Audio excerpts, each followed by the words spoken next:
Welcome back to AIGO Navigator's weekly podcast series. In this episode, I'll be your host, Kuratulan Chima, Environmental Officer at AIGO Navigators. We are going to discuss about the intersection of the artificial intelligence and climate smart technology for the climate resilience. In this evolving world, environmental changes and climatic changes are destroying the world, and particularly Pakistan is most a vulnerable country in that aspect.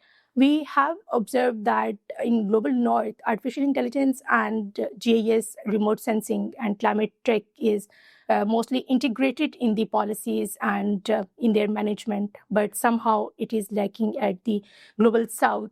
So today we are going to discuss why it is significant and how we can plan to integrate these segments into our environmental management systems. We have with us a seasoned environmental professional who has over 4 decades of experience in the academia, industry, policy making.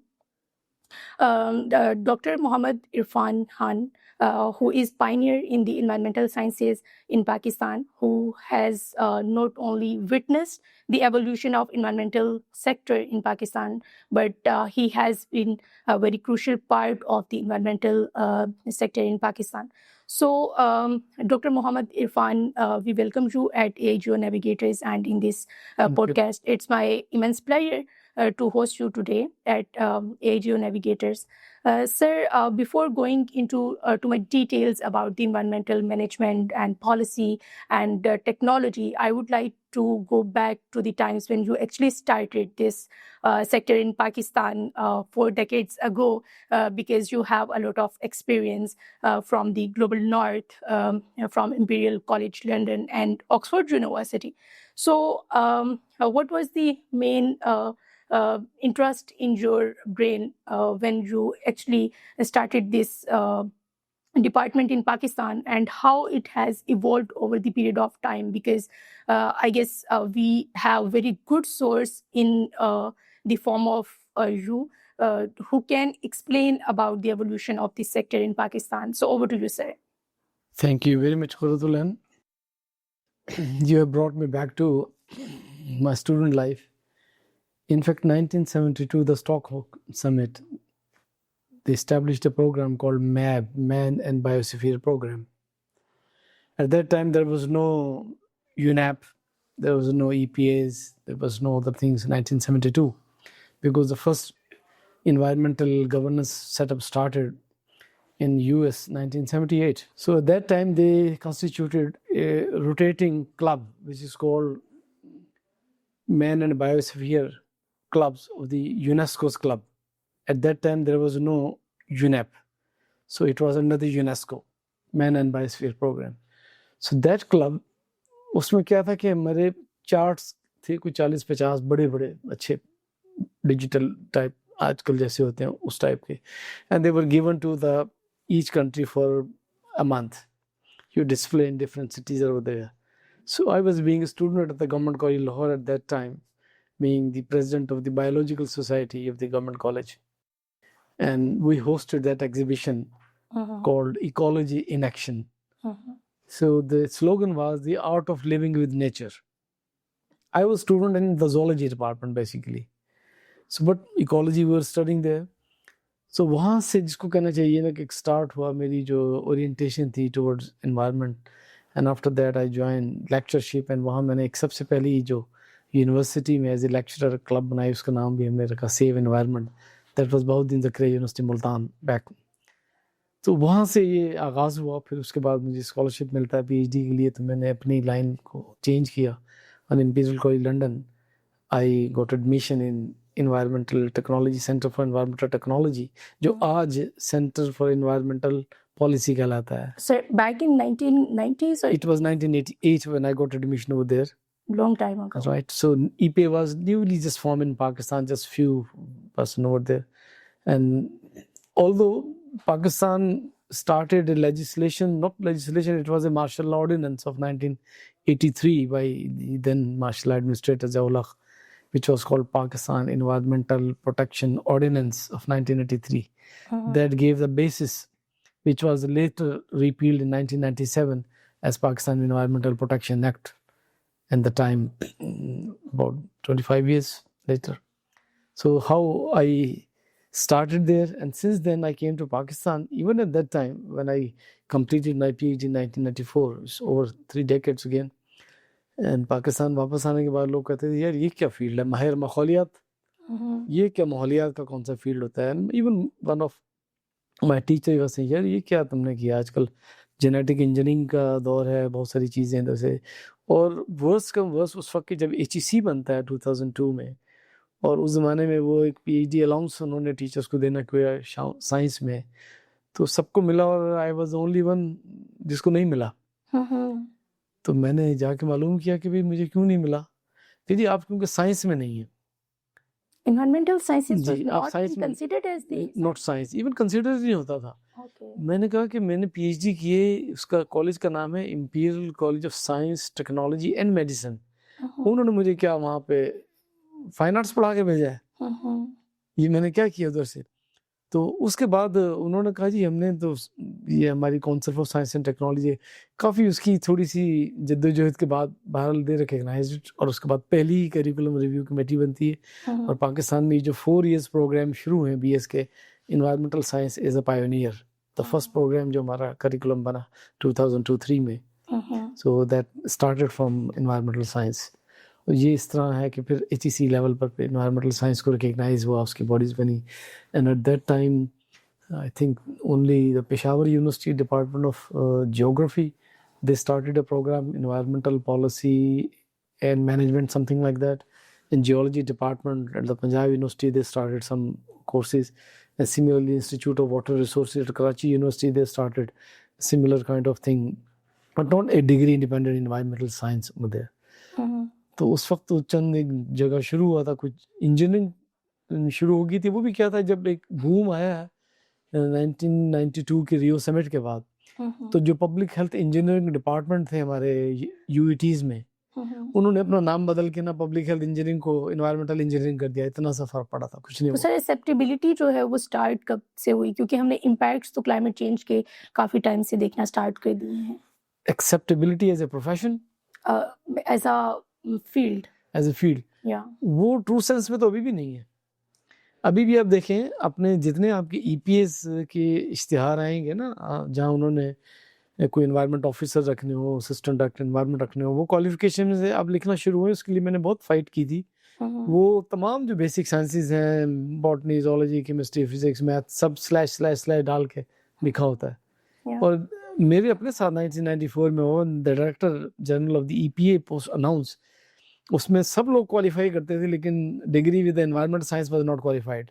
Sir I have also observed it in the recent years as well. Like मैं army में जैसे apply करना चाहती थी, तो मैंने काफ़ी time से देखा है कि इन्वायरमेंटल साइंसेज की स्पेशली रिकग्नाइज्ड कोई पोस्ट्स नहीं होती. तो उसके लिए what do you think being an academician, कि हम HEC को रीच आउट कर सकते हैं या मिनिस्ट्रीज़ को और रेलिवेंट डिपार्टमेंट्स को रीच आउट कर सकते हैं, सो दैट कि इस फील्ड की इंटीग्रेशन करवाई जाए, because this is very important field जो हर एक फील्ड के साथ लिंक करती है डायरेक्टली और इनडायरेक्टली.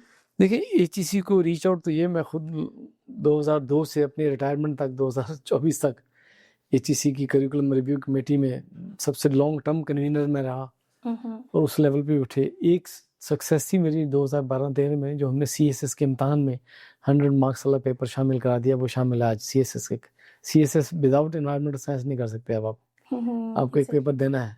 अच्छा, बाकी जगह इसी तरह है, और बहुत सारे लोग जो हैं उसको रेलेवेंस में शामिल करके ना HEC से ले लेते हैं. उसका एक प्रॉब्लम ये है कि जो हमारे यहाँ HEC का एक तरीक़ेकार था ना, कि हमने जो करिकुलम रिव्यू कमेटी बनाई, जो बना रहे थे, वो यूनिवर्सिटीज़ के वाइस चांसलर को लेटर लिखते थे, वहाँ एज पर कन्वीनियंस किसी को भी भेज दिया, किसी ने कभी किसी बॉटनी से भेज दिया, किसी केमिस्ट्री से भेज दिया, कभी कुछ जियोलॉजी से, सब कुछ आ गया. वो जो इंटीग्रेटेड अप्रोच थी इन्वायरमेंटल साइंस की, वो हमें वहाँ नहीं मिलती थी. उसमें मैं अकेला बहुत अरसा लड़ा मैंने, जिसको कहना चाहिए ना, मुखालफत भी ली, बहुत सारी चीज़ें की जी, अब अपने आप को ही समझते हैं इधर से, क्योंकि हमने इन्वायरमेंट साइंस को यूनिवर्सिटीज़ में डिपार्टमेंट खोलना सबसे आसान समझा. वो इस तरह कि भी एक होगा, एक साहब आ जाएंगे हमारे केमिस्ट्री डिपार्टमेंट से, एक वो केमिस्ट्री का कोर्स पढ़ा देंगे, एक कोई बायोलॉजी से बायोलॉजी का बॉटनी zoology पढ़ा देगा, एक थोड़ा सा हम किसी को इकोनॉमिक्स वाले को कहेंगे इकोनॉमिक्स पढ़ा देगा, किसी को हम कहेंगे कोई सोशियोलॉजी पढ़ा देगा थोड़ी सा डिग्री। तो वो अपने अपने एक आइसोलेशन में पढ़ाते गए। जहाँ वो इंटीग्रेट करते हैं ना, जो क्रॉस कटिंग थीम्स आती हैं कि सोशियोलॉजी और इकोनॉमिक्स कहाँ पर इंटीग्रेट होगी आपके बेसिक साइंसेस के साथ, वो कहीं भी नहीं था।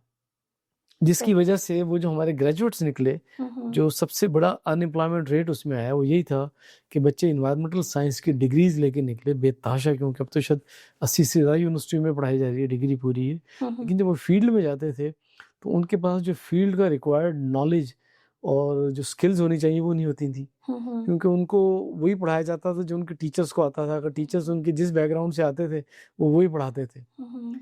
वो एक जो प्रोग्राम के ऑब्जेक्टिव होते हैं ना, कि एक एनवायरमेंटल साइंस का प्रोग्राम है, इसके ऑब्जेक्टिव्स क्या है। एक तो प्रोग्राम, एक है नेशनल ऑब्जेक्टिव, कि हमने किस किस्म की वर्क फोर्स डेवलप करनी है, क्योंकि कौन कौन से नेशनल ऑब्जेक्टिव को मीट करेगी वो दोनों मिसिंग थे वहाँ पे। वहाँ ये होता है कि मेरी पीएचडी इसमें है तो मेरी दुनिया बस वही है, मैंने वो पढ़ा दिया। आपकी उसमें है, आपने वो पढ़ा दिया। तीसरे की उसमें, वो बच्चे बस कंफ्यूजन निकलते थे, उनको एंड तक नहीं पता, आज भी नहीं पता हमारे एनवायरमेंट साइंस।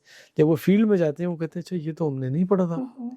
क्लाइमेट फाइनेंस की आज कितना इंपॉर्टेंस है, इसी इन्वायरमेंट साइंस की आप करिकुलम उठा के देख लें आज, मजाल है उसकी। जब वो समझते हैं कि तो फाइनेंस वालों का फील्ड है। नेस्ट के अंदर यूएसपी के एक डिपार्टमेंट है जो एनर्जी डिपार्टमेंट है, वो पर्टिकुलरली अभी क्लाइमेट चेंज पे एक कोर्स लॉन्च कर रहे हैं।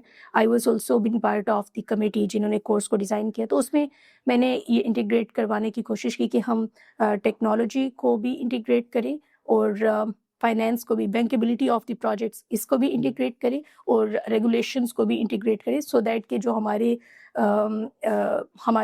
स्टूडेंट्स हैं वो जब फील्ड में जाएं तो वो ऑलरेडी बेस्ट प्रिपेयर्ड हों।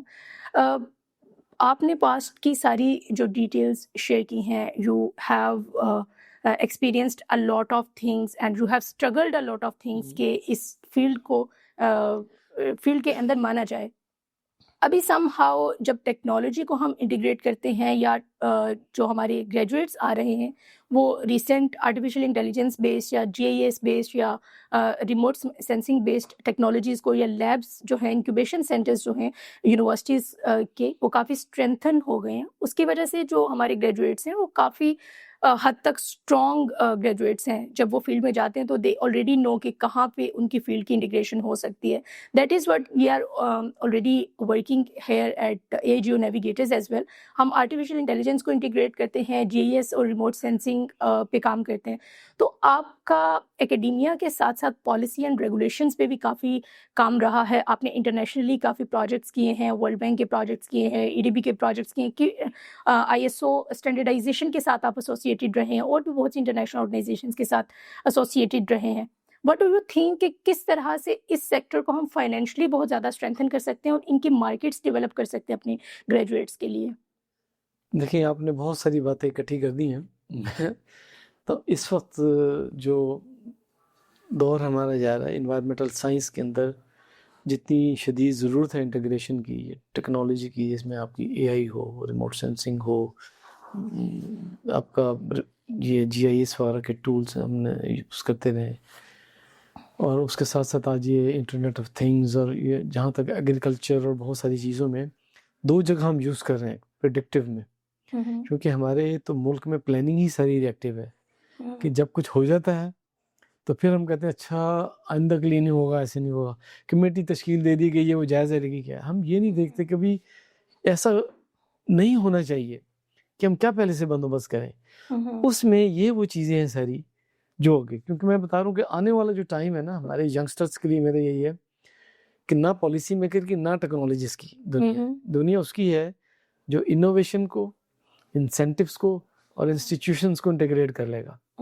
खाली इंस्टीट्यूशंस होंगे तो तब भी कुछ नहीं होगा, इनोवेशन के बगैर नहीं होगा। और जब इंसेंटिव्स को नहीं होंगे, वो बिजनेस इंटेंसिव हो, पर्सनल भी हो सकते हैं, इंस्टीट्यूशन भी हो सकते हैं, तो जब तक ये तीनों का कॉम्बिनेशन नहीं बनेगा, पॉलिसी मेकर अपनी पॉलिसी बनाता रहेगा, टेक्नोलॉजी डेवलप करता रहेगा, वहीं रहेंगी।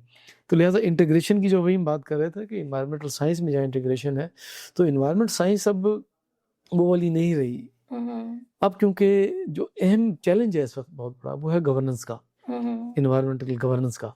और गवर्नेंस में यही जो हमारे एआई के टूल्स हैं, हमारे रिमोट सेंसिंग है, इमेजी से स्पेशल प्लानिंग है, और हमारे डिज़ास्टर रिस्क रिडक्शन की जब हम बात करते हैं उसमें प्लानिंग है, अर्ली वार्निंग सिस्टम है हमारे डिज़ास्टर में। अब पाकिस्तान को हम इस वक्त कहते हैं कि जो अभी लेटेस्ट रिपोर्ट 2025 की थी, जो 22 के डेटा पे टॉप 1 था ना पाकिस्तान वल्नरेबिलिटी में इंडेक्स में, अदरवाइज 5-6 में रहता है वहाँ पे। हम ये कब तक कहते रहेंगे? ठीक है, और आने वाले दिनों में हम ये नहीं कहेंगे कि Pakistan due to climate vulnerability को डैमेज होगा। हमारा जो असल जुर्म होगा वो ये होगा कि we could not plan to mitigate और to develop resilience. Definitely sir, आपकी बात से ये बात भी निकलती है, रिसेंटली जो लास्ट ईयर मानसून हमने फेस किया है फ्रॉम नॉर्थ टू साउथ, उसमें भी अगर प्रॉपर प्लानिंग और प्रिडिक्शन हमारी होती तो समहाउ हम मैनेज कर सकते हैं। इसी तरह से जो intensity and frequency of disasters है वो over the period of time increase करता जा रहा है। तो अगेन इस चीज़ में मैं ये अपना पॉइंट रखूंगी कि हमारी ऑर्गेनाइजेशन एआई जियो नेविगेटर्स में हम लोग ये चीज़ कर रहे हैं कि डिज़ास्टर को प्रिडिक्ट कैसे कर सकते हैं, हाइड्रोलॉजी को प्रिडिक्ट कैसे कर सकते हैं, वाटर चैनल्स को किस तरह से प्रिडिक्ट कर सकते हैं, ग्लोव्स को कैसे प्रिडिक्ट कर सकते हैं। तो व्हाट डू यू थिंक के प्लानिंग में और रेगुलेशंस में प्राइवेट सेक्टर किस तरह से अपना रोल प्ले कर सकता है? लेट्स से आपने कहा कि इंटीग्रेटेड अप्रोच होनी चाहिए, तो डेफिनेटली पब्लिक प्राइवेट पार्टनरशिप्स जो है वो बहुत ज़्यादा स्ट्रेंथन करने की ज़रूरत होती है। तो जो प्राइवेट सेक्टर है अगर उसकी स्ट्रेंथ्स हैं तो वो गवर्नमेंट को किस तरह से, कौन से ऐसे हमारे पास अपॉर्चुनिटीज़ हैं गवर्नमेंट सेक्टर में, पाकिस्तान में या इंटरनेशनली, जहाँ पे प्राइवेट सेक्टर अपना रोल प्ले कर सकता है? देखिए, गवर्नमेंट सेक्टर के अंदर बहुत सारी ये जो चीज़ें हम नई अभी बात कर रहे हैं उनकी कैपेसिटी नहीं है। ठीक है, पॉलिसीज़ बन जाती हैं, they can support by developing regulation legislation. Private sector को उसमें आना पड़ेगा क्योंकि गवर्नमेंट पे हमने सब कुछ डाला हुआ है। इस वक्त मैं आपको एक बहुत अच्छी जो मिसाल हमारा पब्लिक प्राइवेट पार्टनरशिप की, जिसमें एआई और ये सारे जीपीएस और जीआईएस सारे इंटीग्रेट है, और सुथरा पंजाब लोग ये समझना ना गवर्नमेंट कर रही है, it's basically private program, public private partnership में चल रहा है, लेकिन बड़ी कामयाबी से चल रहा है कि लोग बाहर से भी उसकी एग्जांपल दे रहे हैं। क्यों? कहने को तो नजर आता है कि सफाई का प्रोग्राम, उसके बैक एंड पे जाके अगर आप देखें तो वो तो सारा एआई का प्रोग्राम है। उसमें जितनी आर्टिफिशियल इंटेलिजेंस और ये जीआईएस, इवन टैगिंग हुई हुई है जो वर्कर हैं उनकी भी, कि कौन कब आ रहा है कौन नहीं आ रहा है ड्यूटी पे। हमारे तो यहाँ कहते हैं ना हाजिरी लगाएंगे जी लोग, काम चोरा काम भी नहीं आते, वहाँ तो उसकी भी जरूरत नहीं है। वो आपके सारा जो है ना टैगिंग के जरिए उनकी अटेंडेंस भी लग जाती है, कौन वर्कर ड्यूटी पे है नहीं है, कितना काम किया, ये ट्रक में इतना डाला, उसका वेट कितना आ रहा है, वो इमीडिएटली लाइव आ रहा है। तो ये जो बिल्कुल जिसको कहना चाहिए ना, हम लाइव हमारे पास जो एक्टिविटीज़ आ रही हैं, तो प्रेडिक्टिव मॉडलिंग जो है हमारे यहाँ ट्रेडिशनली शुरू हुई थी, हम उसको कहा करते सिनेरियो बिल्डिंग, सिनेरियो मॉडलिंग।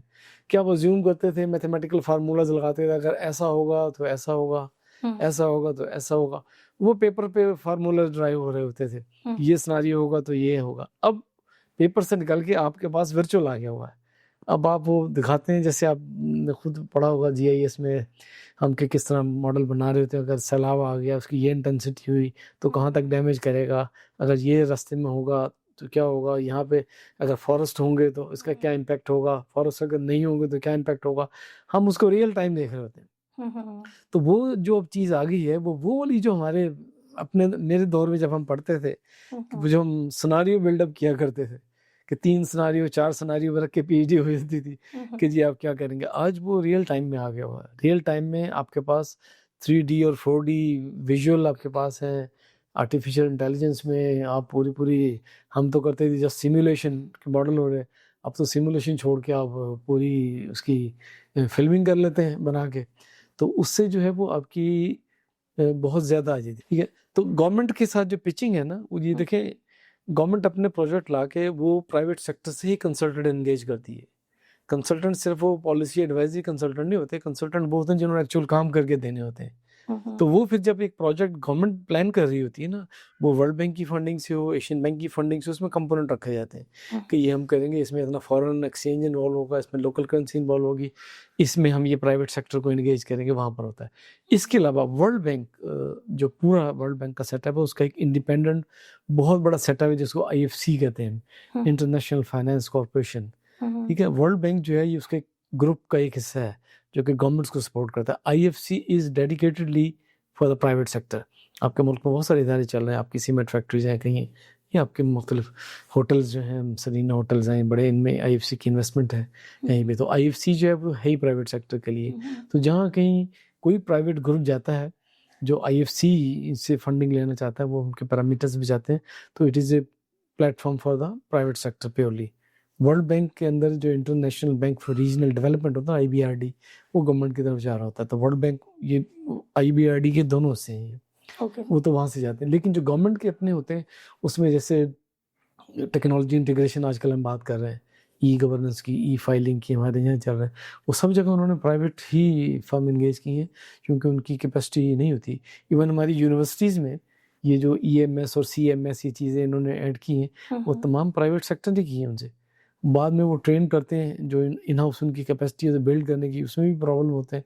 तो फिर वो सर्विस कॉन्ट्रैक्ट भी प्राइवेट सेक्टर के पास होते हैं कि चलें वो बिल्ड ऑपरेट ट्रांसफ़र होता है ना, बाद एक होता है बिल्ड से पहले ना डिज़ाइन, बिल्ड ऑपरेट, और उसके बाद जाके फिर ट्रांसफ़र आता है। तो वो इस किस्म की अपॉर्चुनिटीज़ बिल्कुल होती हैं, प्राइवेट सेक्टर उसमें जा सकता है। और आज ये जो IT की दुनिया है ये तो जा ही प्राइवेट सेक्टर में ही है, अनलेस कि हमने कुछ बनाए। पंजाब इंफॉर्मेशन टेक्नोलॉजी बोर्ड जैसे हमारा आगाज़ हुआ था, दूसरे बोर्ड बन गए हैं जो गवर्नमेंट को सपोर्ट कर रहे हैं वहाँ पे, लेकिन प्राइवेट सेक्टर अभी भी अपना रोल प्ले कर रहा है उसमें।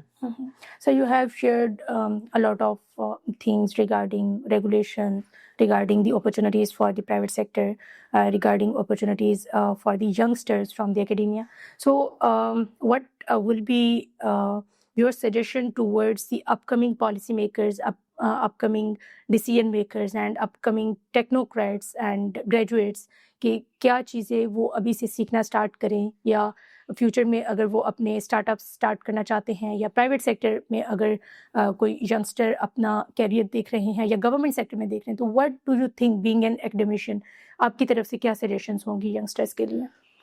देखिए, अब 3-4 चीज़ें जिनको इंटीग्रेट करना बड़ा ज़रूरी है आज अगर मार्केट में यंगस्टर जा रहे हैं उसमें। ये AI और रिमोट सेंसिंग और ये तो अपनी जगह है, इनका कोई इनकार नहीं जो आपका है टेक्नोलॉजी इंटीग्रेशन। उसके अलावा जो गवर्नेंस स्ट्रक्चर होता है ना, उसका अंदाज़ा हो कि प्रोजेक्ट बनते कहाँ हैं, अप्रूव कहाँ होते हैं, फंडिंग कहाँ से मिलती है, कौन सी विंडोज़ अवेलेबल होती हैं। जैसे ग्लोबली भी GCF से लेके अडेप्टेशन फंड और सारे अवेलेबल हैं, हमारे तो बड़े बड़े लोगों को नहीं पता वहाँ पे। उसके साथ जो इनोवेशन है ना स्किल्स के साथ, कि वो जो एक माइंड सेट था कि नहीं वो लकीर के फ़कीर के हम यही करेंगे इसी भी चलेंगे, इनोवेशन जो है ना वो बहुत ज़रूरी है। इनोवेशन और ये टेक्नोलॉजी, और साथ मैंने भी कहा था थोड़ी देर पहले कि इंसेंटिव्स का, ये जब आएँ और ये चीज़ें इंस्टीट्यूशनलाइज हो जाएं तो तब जो है आपके लिए बहुत अपॉर्चुनिटीज़ हैं। ये जैसे हमारा पब्लिक सेक्टर भी है, एक इंस्टीट्यूशन हमारे बने हुए हैं। शुरू जब कंप्यूटर्स ही आए थे जस्ट टाइपिंग के लिए तो बड़ी रेजिस्टेंस थी कि जी हम शायद नौकरियों से फारिग हो जाएंगे। आज भी एक रेजिस्टेंस उस लॉट की तरफ से है जो ये समझते हैं कि शायद ये चीज़ें आएंगी तो हमारी नौकरी का क्या बनेगा, लेकिन उनकी नौकरी की बन जाएगी, उनको they have to cope with it. मैं खुद आपको जिंदा मिसाल दूं कि मेरे ही एज ग्रुप के, मेरे ही साथ के, जब हम क्लास फेलोज थे कॉलेज में, यूनिवर्सिटी में, बहुत सारे लोग जो उस टेक्नोलॉजी या उसके साथ नहीं चले थे, यानी कंप्यूटर्स वगैरह जब आए, मैंने कंप्यूटर्स का इस्तेमाल शुरू किया जब मैं PG के लिए, थोड़ा सा पहले कर लिया था, लेकिन एक्चुअल वहीं पे जब मैं पढ़ने के लिए 80s में गया हूँ UK, तो उस ज़माने में जब मैं यहाँ आया हूँ तो मेरा और उनका बहुत गैप आ चुका था, और उन्होंने कोशिश भी नहीं की। हालांकि बहुत सारे लोग थे जिन्होंने लर्न किया, जिन्होंने कोशिश नहीं की वो बस फिर आज किस्से पारी ना उधर से हो गए। जो उसके साथ जिन्होंने कोप किया आगे चलते रहे वो आज भी एक्टिव हैं, आज भी कुछ ना कुछ काम कर रहे हैं वहाँ पर। तो ये ज़रूरी है कि आप इनोवेशन है, टेक्नोलॉजी इंटीग्रेशन है, और आपकी इंसेंटिव्स हैं, और इंस्टीट्यूशनलाइजेशन है ये। क्योंकि पर्सनलाइजेशन से अगर हम निकलें ना, पर्सनलाइजेशन में आप अपने आप को डेवलप कर रहे होते हैं वहाँ में, लेकिन जब हम बात करें कि कौम बननी पूरी, तो हमारे प्राइवेट इंस्टीट्यूशंस हो या पब्लिक इंस्टीट्यूशंस हो, इंस्टीट्यूशंस को डेवलप होना है, तब आपकी एक मजबूत कौम बनती है। बाहर भी दुनिया में जाके देखें, ठीक है बड़ी बड़ी लोगों ने प्राइवेट एम्पायर्स खड़े किए हैं, लेकिन वो भी अकेले नहीं है, बिल गेट को अकेले नहीं है, ठीक है, वो एक बहुत बड़ी एम्पायर है, उसमें कितने लोग हैं, इंस्टीट्यूशन है ना, ये मैकडोनल्ड सारी दुनिया में फैल गया है, KFC फैल गया सारा, तो कोई एक तो नहीं है, और पूरे इंस्टीट्यूशन बने उनकी सारी आई। तो इसी तरह ये कि हम अपने पर्सनल से हट के इंस्टीट्यूशनल डेवलपमेंट की तरफ अगर सोचेंगे, कि बाज़ जगह हम ये सोचते हैं कि मैं यहाँ इस ऑर्गेनाइजेशन में जाऊँगा, ये मुझे क्या देंगे, सैलरी की फॉर्म्स में या इंसेंटिव बेनिफिट्स की फॉर्म में। लेकिन कभी हम इस तरह भी आए कि मैं इतना अर्सा यहाँ रहूँगा, व्हाट आई विल कंट्रीब्यूट, खा वो प्राइवेट हो या पब्लिक हो, वो आपकी जो कंट्रीब्यूशन है वो वहाँ नहीं होगी। चले आप वहाँ से कुछ अरसे बाद ठीक है आप अपने एक्सेल करते हैं, जाते हैं कहीं, लेकिन वो जो कुछ आपने वहाँ दिया, उससे जो सीखा, वो कहीं रह नहीं जाएगा, वो आपके साथ जाएगा, और वो एक्सपीरियंस आप कैरी करेंगे किसी और जगह, वो उससे कहीं ज़्यादा डेवलप हो जाएगा। तो वो इंस्टीट्यूशनलाइजेशन जो है ना, वो एक बहुत इंपॉर्टेंट एस्पेक्ट होगा हमारा। ठीक है, thank you sir. There are lot of youth development programs as well, like जैसे मिनिस्ट्री ऑफ क्लाइमेट चेंज है, उन्होंने रिसेंटली एक फेलोशिप प्रोग्राम भी स्टार्ट की है। इसी तरह से डिफरेंट प्रोग्राम्स होते हैं for the vocational trainings of the youngsters और ऑफिशियल्स के लिए। इसी तरह से हम अपने प्लेटफॉर्म पे भी कुछ वोकेशनल ट्रेनिंग्स करवाते हैं, ऑफिशियल्स की भी और यंगस्टर्स की भी। तो there are lot of opportunities जहाँ पे यंगस्टर्स जो हैं वो लर्न भी कर सकते हैं।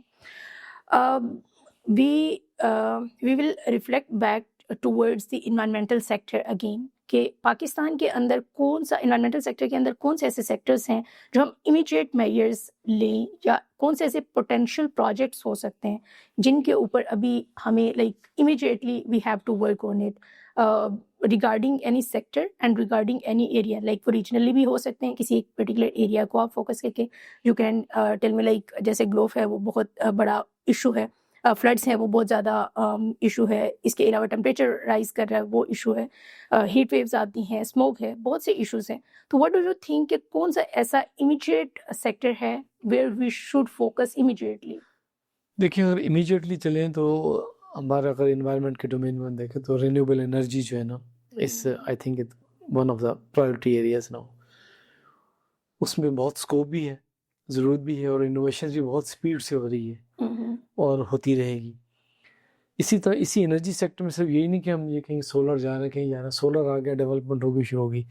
इस वक्त जो एनर्जी स्टोरेज डिवाइसेस हैं, उनका बड़ी बैटरी स्टोरेज सिस्टम वगैरह को हमारी क्या होगी कि ज़्यादा से ज़्यादा, जैसे ई व्हीकल्स आ रही हैं कि हम ये कह रहे हैं ठीक है जी लोकल आप विद इन सिटी चल रहा है, ठीक है, मैंने लाहौर जाना है मोटरवे पे, रास्ते में मैं क्या करूँगा। लेकिन अगर इतनी बड़ी स्टोरेज डिवाइसेस आपके पास आना शुरू हो जाएं, फिर स्पीड पे भी ज़्यादा जाना शुरू हो जाए, तो अल्टीमेटली इसमें रिसर्च हो रही है। तो ये एरिया जो रिन्यूएबल एनर्जी का है, और ये एनर्जी सेक्टर कह लें अगर आप, इसमें रिन्यूएबल तो है ही है। दूसरा फिर ये जो भी आपने बात की ना ग्लोफ की, जो क्लाइमेट रेजिलियंस है, उसके अंदर इनोवेशन और ये चीज़ें आनी है, जिसमें अर्ली वार्निंग सिस्टम भी हैं, और आपके एआई बेस्ड जो है बहुत सारे सेंसर सिस्टम्स हैं, और आपके रिमोट सेंसिंग का एरियाज हैं, जीआईएस है जो स्पेशल प्लानिंग आपने करनी है सारी। ये दूसरा एरिया है जो कि बड़ा इम्पोर्टेंट एरिया है यहाँ से। तीसरा एक बड़ा इम्पोर्टेंट एरिया हमारा आता है जो वेस्ट टू एनर्जी का है, वेस्ट मैनेजमेंट कह लें उसे, कहीं वेस्ट टू एनर्जी का, क्योंकि एनर्जी की हम उधर भी बात कर रहे हैं, और वेस्ट हमारा और सर्कुलर इकोनॉमी डेफिनेटली। अब उसमें जो सबसे अहम चैलेंज था हमारा, हम ये कहते हैं कि the word waste does not exist in the dictionary of nature, it is a man made word, human dictionary में है ये। तो नेचर में तो कोई वेस्ट नहीं है, एवरीथिंग इज रिसोर्स है। तो अगर हम उसी कॉन्टेक्स्ट पे जाएं तो जिसको हम वेस्ट कह रहे हैं, इससे हम कैसे रिसोर्स रिकवरी कर सकते हैं। तो एक ये बड़ा इंपॉर्टेंट एरिया है जो एनवायरमेंटल डोमेन में यहाँ पे आएगा हमारा। ठीक है, और लीनियर से सर्कुलर इकोनॉमी तो अल्टीमेटली उसका एंड पॉइंट है वो। या बिल्कुल, industrial symbiosis, circular economy, digitization and then bankability of the projects, ये सारी चीज़ें काफ़ी इम्पोर्टेंट हैं। और डेफिनेटली रिन्यूएबल एनर्जी सेक्टर पे पाकिस्तान ने ऑलरेडी काफ़ी ज़्यादा लीड ली है। पाकिस्तान को बीइंग द मोस्ट लाइक सबसे ज़्यादा पाकिस्तान ने सोलर पैनल्स को इंटीग्रेट किया है in the form of distributed generation. तो समहाउ पाकिस्तान जो है उसमें लीड तो ले रहा है, बट हमें इंडिजिनस प्रोडक्शन की ज़रूरत है। जैसे BSSC की आपने बात की है, बैटरी स्टोरेज सिस्टम की बात की है, या इलेक्ट्रिक व्हीकल की बात की, उसके लिए इंफ्रास्ट्रक्चर की चीज़ें हैं जो हमें रिक्वायर्ड हैं, या उनके रॉ मटेरियल को एक्सट्रैक्ट करने की बात है जिसमें हमारी माइंस एंड मिनरल, लिथियम वगैरह हमारे बड़े इंपॉर्टेंट। तो काफ़ी ज़्यादा चीज़ें जो है वो ऐसी हैं that we can work on being the like. लेकिन इसी के साथ साथ ज़रूरी है कि गवर्नेंस जो है ना इसकी बनाई जाए। जैसे अभी ये जो सोलर पैनल हमने लगाया, रिवर्स मीटिंग, ग्रीन मीटर जिन्हें कहते हैं, लोगों को लगे एकदम अब ख्याल आ रहा कि ये तो बड़ा ब्लंडर हो गया हमसे। क्यों ब्लंडर हो गया? कि जो बहुत बड़ा कंज्यूमर था ना, जिसके पास पैसे थे, उसने अपना लगा लिया, अब वो बिल नहीं दे रहा, बिल्कुल। और साथ आपके यूनिट भी जो है वो क्रेडिट में जा रहे हैं उसके। हम्म, अब वो जो बेचारा गरीब आदमी रह गया, छोटा कंज्यूमर, हम्म, वो बिल जा रहा है, उस पर हमने कहा कि हम कम करेंगे। तो लिहाजा जो रेवेन्यू जनरेट होना था जो हमारे कंपनी से, अब ये सोच रहे हैं ना कि हम प्राइवेटाइजेशन की तरफ जाएंगे। वो ये हुआ कि हमने ये सोचा नहीं था इसका गवर्नेंस का एस्पेक्ट, कि हम लोगों को कहेंगे लोगों ने अपनी बिजली बनानी शुरू कर दी, तो ये बिजली के जो हमारा पूरे महकमे हैं, ISCO डिस्कोज हैं जो बने हुए इनका क्या बनेगा। Sir power sector is a very big topic और इस पे बहुत हमारी बहुत- लॉन्ग डिबेट हो सकती है। डेफिनेटली हम we can set up some other time to discuss about the power sector as well. I have already worked in the power sector, तो मैं उसके निटी ग्रिटीज को, उसकी जो रेगुलेशन है, उसकी पावर मार्केट्स है, उसके ऊपर काफ़ी डिस्कशन कर सकते हैं। But we can set up another time. Thank you so much for your insights और जो इन्फॉर्मेशन आपने शेयर की, अपना एक्सपीरियंस शेयर किया, that was really great. And on behalf of AGO Navigators, I would like to extend special gratitude towards you for your precious time spending with us at AGO Navigators. Until next time, kindly permit your host and goodbye.